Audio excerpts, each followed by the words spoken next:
G'day Wendy, thanks for the comment and glad you enjoyed that video. So let's talk a little bit about superannuation because it is very complicated. Many people misunderstand it and there has definitely been individuals who have been taken advantage due to certain situations that have happened in the superannuation space. I really want to debunk some of these myths. I want to show you exactly how superannuation works and then how you may be able to leverage it in order to help you fund your retirement savings tax effectively. So let's get into it.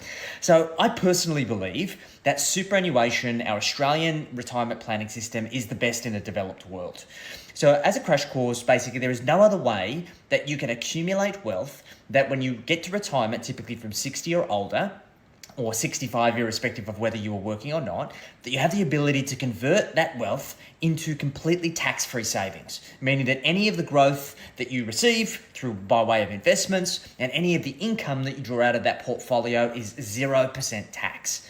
Now, superannuation is complicated and there are certain individuals who have not been able to get the benefits of superannuation because of the environment that they are in and the products that they have been sold. So let me flip the camera around and show you exactly how this works.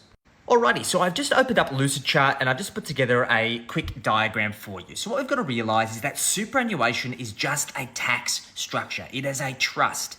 And a tax structure is basically a set of rules that dictate the benefits and the regulations that support how that money is invested. Now, when you have a superannuation fund, because it is a trust, there is usually a trustee. This is your superannuation company. So it might be Australian Super or CBUS or Colonial First State or whatever the provider may be. And their job is to enforce the trust rules and to ensure that that money is managed on behalf of the members, which is you. Now, you also have the ability to set up a self-managed superannuation fund. If you're interested, I will do a separate video on that. Now, typically speaking, a superannuation fund has a component of cash, right? Some cases it has a dedicated cash account. And this is where money is put into the particular superannuation fund. So we've got the ability to put in money basically in two core ways. There are some other ways, but the main ways are concessional contributions. If you're employed or you have a salary from your business, then you have a mandatory amount that you can put in, which is 11%.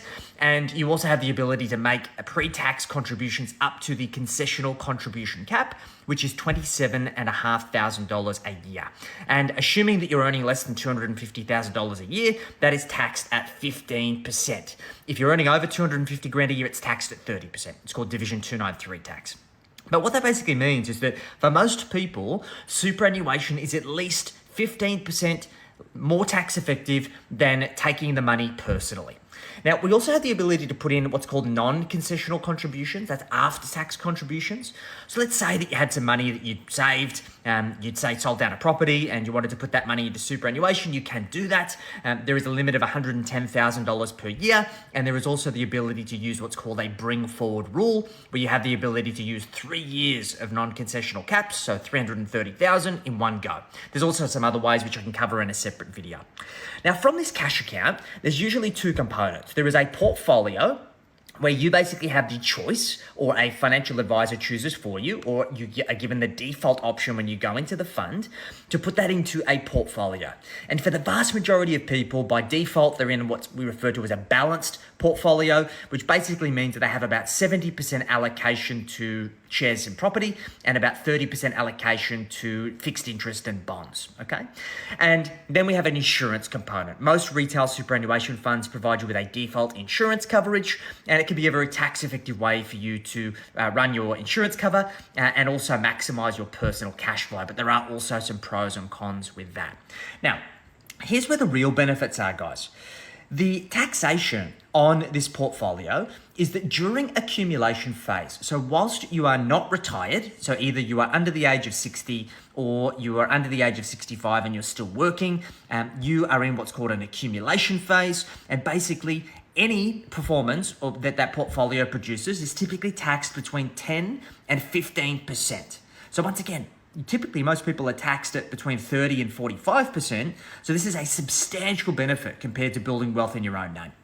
And if you get to when you get to retirement, and if you convert this to a pension, it is taxed at 0%.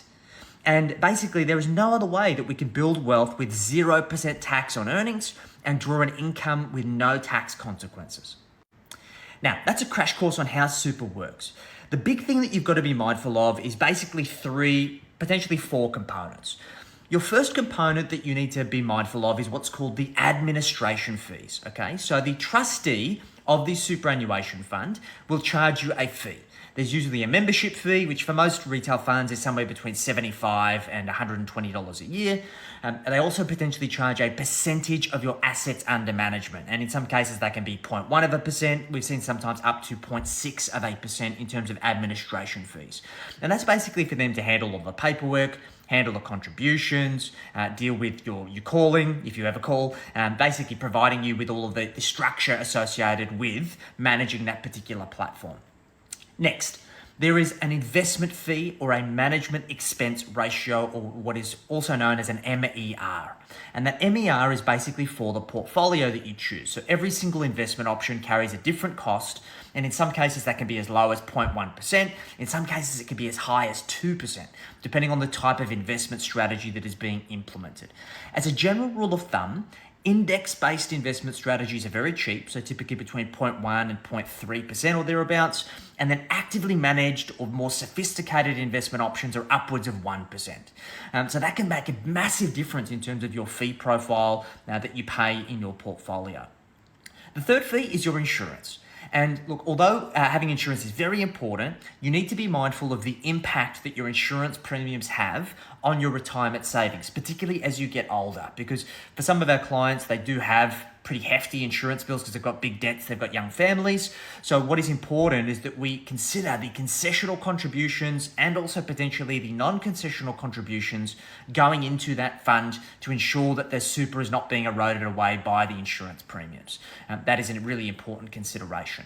And then fourthly is whether you choose to fund advice fees through your superannuation. So for some clients, they choose to fund it through super because it's tax effective and obviously that advice relates to their retirement savings, but it is another cost.